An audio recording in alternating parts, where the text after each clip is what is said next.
So even when you're traveling, you want to enjoy a good cup of coffee first thing in the morning. Sometimes it's really great to explore the local coffee scene, but sometimes you're out in the woods or you're somewhere where it's not possible. That's right. Let's talk about travel kits, coffee on the road. And we've got a couple different examples here of kits that you can build from different pieces. So why don't you go through this one, Will? Okay, so the first thing that comes to my mind is a hand grinder, and there's tons of them on the market.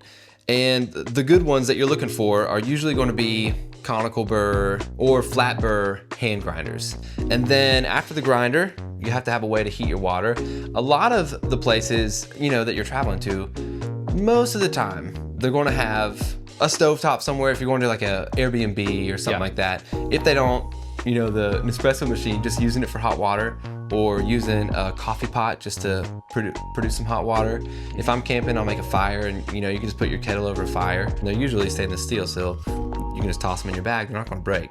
I actually really love the Kalita Waves. Yeah. The stainless steel Kalita Waves specifically. Yeah, they're not going to break in your bag. Yeah, they're not going to break. The filters that they come with can sit, like you can just pack the filters directly into the Kalita Wave and just kind of throw it in your bag.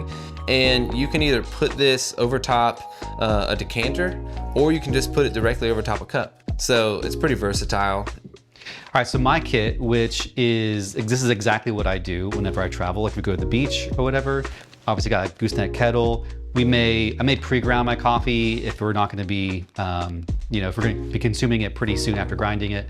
But I also use an AeroPress. And the AeroPress is super great because it's compact, but it's really good for making one cup at a time.